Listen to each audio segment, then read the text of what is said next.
প্রিয় বন্ধুরা, আমরা যারা নিবন্ধনে চূড়ান্তভাবে উত্তীর্ণ হয়েছি, মেরিট লিস্ট পেয়ে গেছি, সনদও পেয়ে গেছি, কিন্তু এখন ষষ্ঠ গণবিজ্ঞপ্তিতে আবেদন শুরু 22শে জুন দুপুর 12টা থেকে।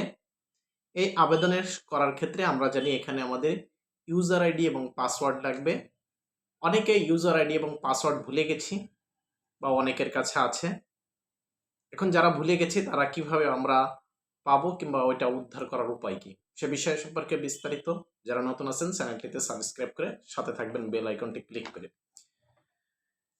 তো যারা এনটিআরসিএ যে আবেদন কপি ছিল, ওই আবেদন কপিতে যে ইউজার আইডি এবং পাসওয়ার্ড ছিল, যারা ভুলে গেছি তারা শুধুমাত্র টেলিটক প্রিপেইড সিমের মাধ্যমে ইউজার আইডি পাসওয়ার্ড উদ্ধার করতে পারবেন। এক্ষেত্রে আপনাকে কি করতে হবে? আপনাকে টেলিটক সিমের মাধ্যমে আপনাকে মেসেজ দিয়ে আপনাকে ইউজার আইডি এবং পাসওয়ার্ড উদ্ধার করতে হবে। এক্ষেত্রে যার কাছে ইউজার আইডি আছে সে পিন নাম্বার কিভাবে উদ্ধার করবেন, আর যার কাছে পিন নাম্বার আছে সে পাসওয়ার্ড কিভাবে উদ্ধার করবে? প্রথমত হচ্ছে আপনাকে টেলিটক প্রিপেইড সিমের মেসেজ অপশনে গিয়ে লিখতে হবে বড় হাতের অক্ষর দিয়ে NTRCA লিখে স্পেস দিতে হবে। স্পেস দিয়ে হেল্প লিখবেন, HELP হেল্প। হেল্প লিখে স্পেস দিবেন। স্পেস দিয়ে ইউজার লিখবেন, USER ইউজার। ইউজার লিখে ইউজার আইডি দিবেন, অর্থাৎ আপনার অ্যাপ্লিকেশন কপিতে যে ইউজার আইডিটা আছে সেই ইউজার আইডি, মনে করেন আমি একটা উদাহরণ দিলাম 8ABCD ইত্যাদি। এটা দিয়ে আপনি 16222 অর্থাৎ 16322 নম্বরের মেসেজ করবেন।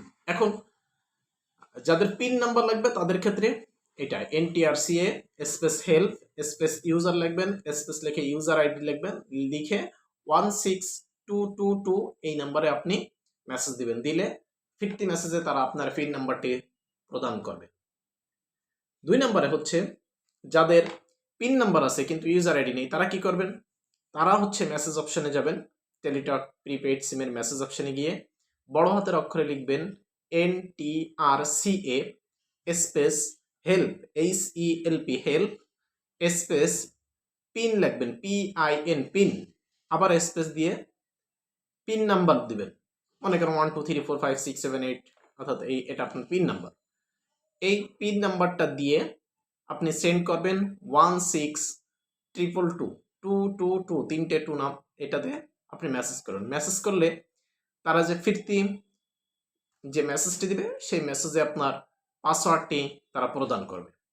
সেক্ষেত্রে আপনি প্রিপেইড সিম দিয়ে যখন আপনি মেসেজগুলো করবেন, আপনাকে কিছু এখানে সার্ভিস চার্জ হয়তো 2-3 টাকা বা 4-5 টাকা করে আপনাকে প্রতি মেসেজে তারা কেটে নেবে।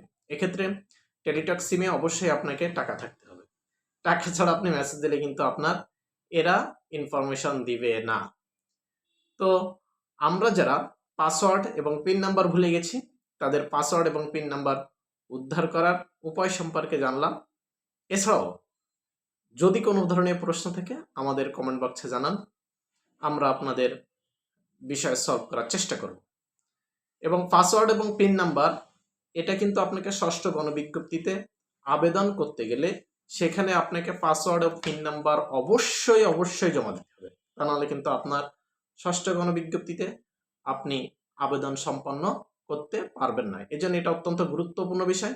এবং পাসওয়ার্ড ও পিন নাম্বার কেউ কারো কাছে শেয়ার করবেন না এবং কাউকে দিবেন না বা দেখাবেন না, কেননা আপনার পাসওয়ার্ড পিন ব্যবহার করে অনেকে বিভিন্ন অপকর্মে লিপ্ত হতে পারে। এজন্য কিন্তু দায়ভার আপনাকেই নিতে হবে। ধন্যবাদ সবাইকে।